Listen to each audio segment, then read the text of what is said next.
Namaskar, I'm Ashok Vyas with Padma Shri Dr. Sudhir Parikh. Dr. Sahab, Namaskar, welcome. Namaskar, Namaskar. And this week is very special for, I would say, for the whole world in terms of the important meetings that are going to take place in USA, New York as well as DC, and talking specifically about this visit and significance of Prime Minister's visit to USA with a high delegation. What do you think about its importance?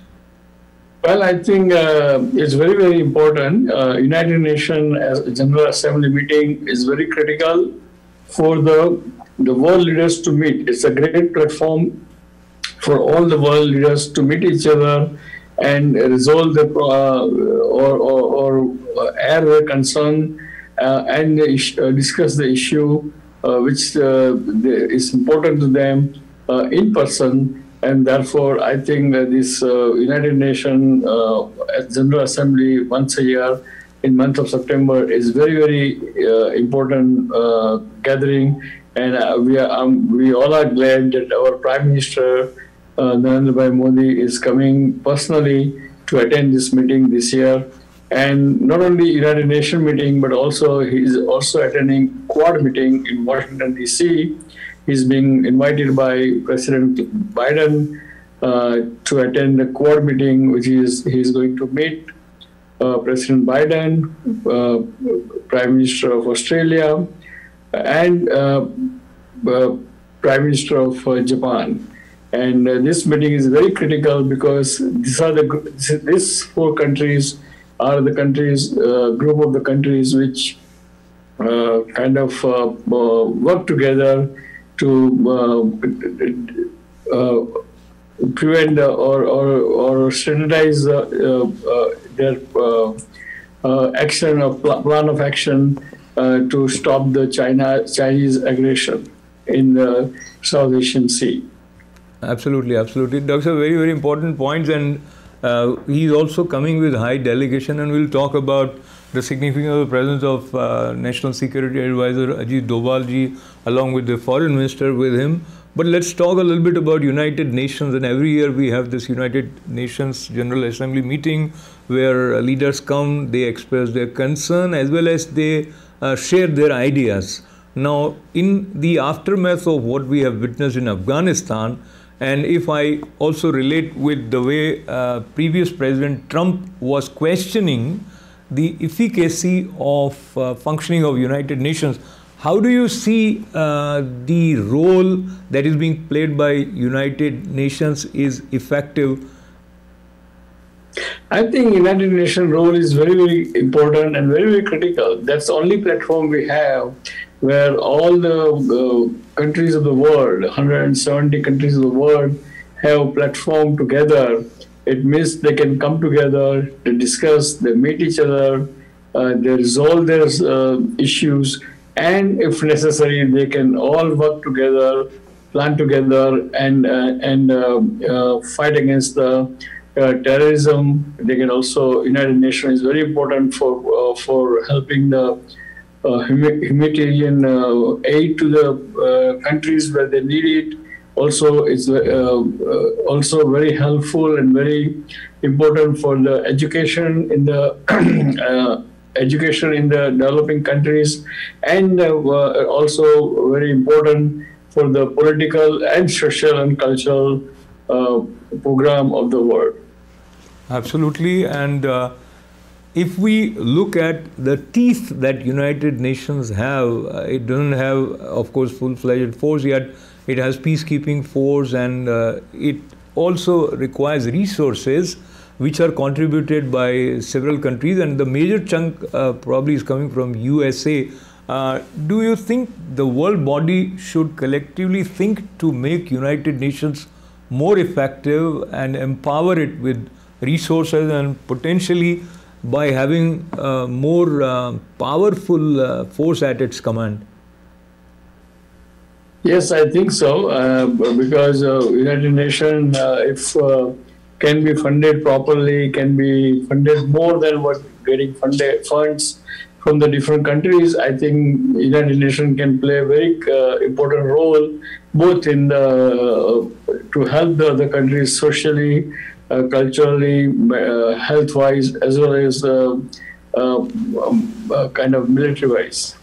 Absolutely. And now let's shift our focus towards the Quad meeting, which is going to happen at White House, Australia, Japan, India, America, and I believe this time United Nations Secretary General will also participate.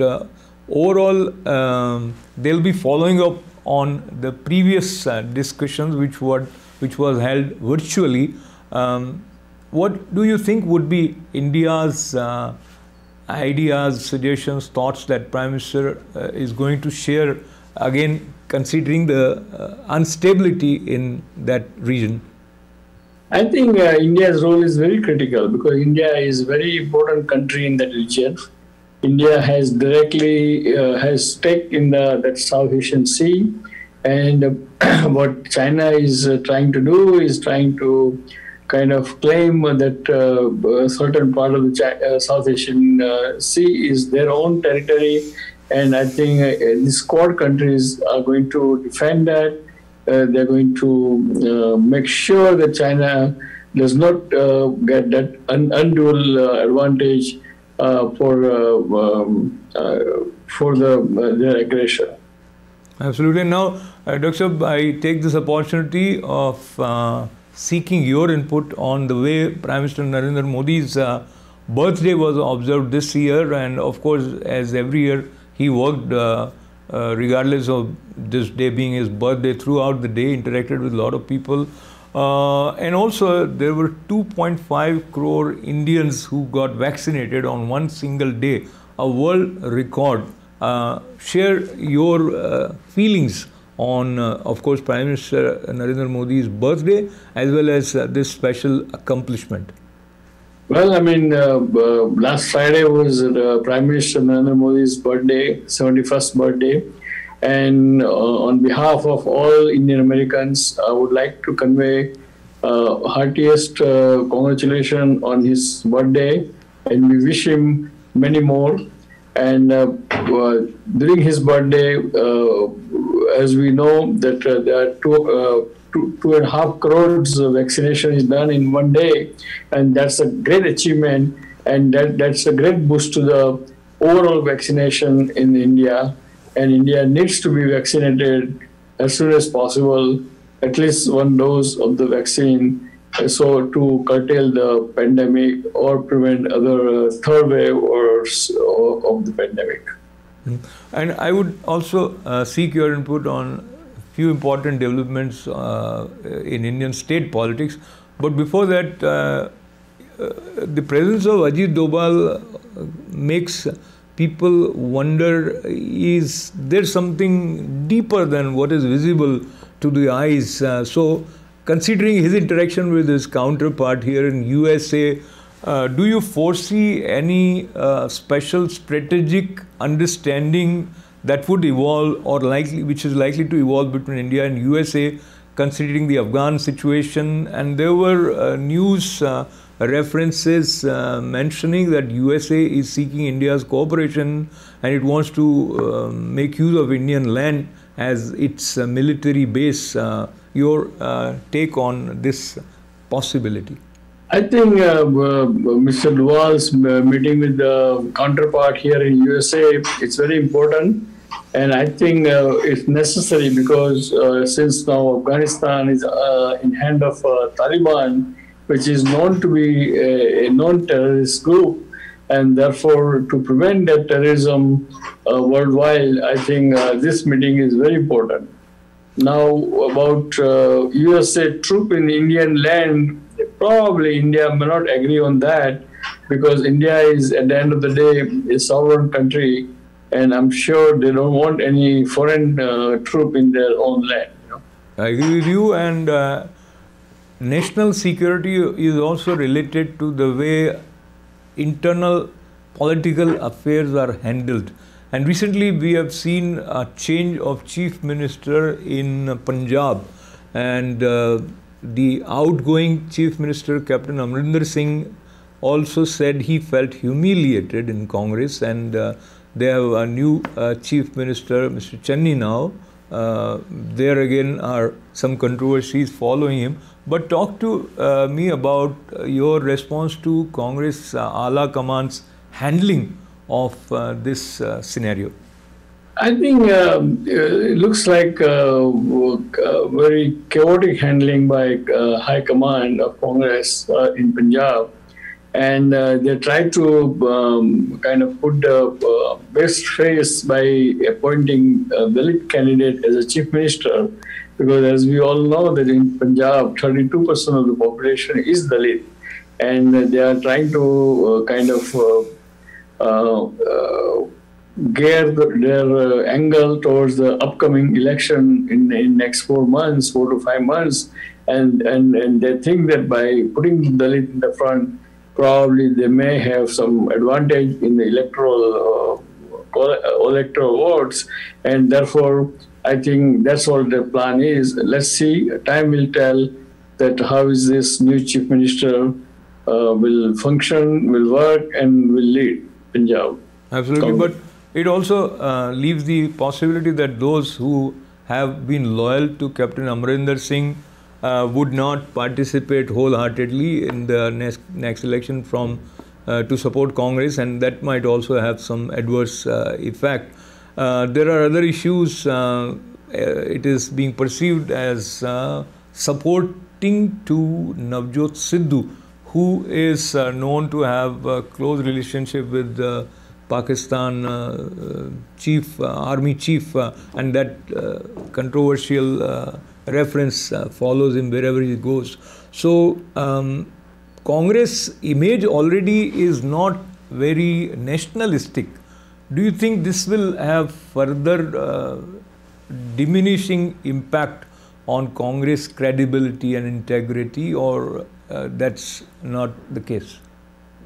Yeah, it's quite possible, because it can be backfire a big way for the Congress, and so a boomerang for Congress. So they have to now. Let's see how they handle this situation with the new Chief Minister. Channi is really new Chief Minister and lead the election campaign, or he's working as a proxy to the Sandhu, which we don't know. But there are a lot of rumors are there, and let's see. Watch. It's very interesting to watch whole political thing unfolding in Punjab. Absolutely. And lastly, another change in political affiliation, and this time the ex-central minister as well as popular Bollywood singer Babul Supriyo, who was let go from his ministership about a month and a half ago. Now he has joined TMC, though that is the party which handled him roughly during his several visits in West Bengal. How do you see this on two fronts, not looking at him as individual, his choice, but overall BJP's ability to sustain its members? And as you are aware, Navjot Sidhu also actually left BJP and jumped to Congress back. Yeah. I think this shows that at Bengal and local level, the chief of the or leaders of the BJP is not very effective in preventing this kind of exodus back to TMC. And therefore, I think what I understand that BJP High Command has removed Mr. Ghosh, Dilip Ghosh, as a president of the West Bengal BJP. And let's see what happens, because it's not a good sign.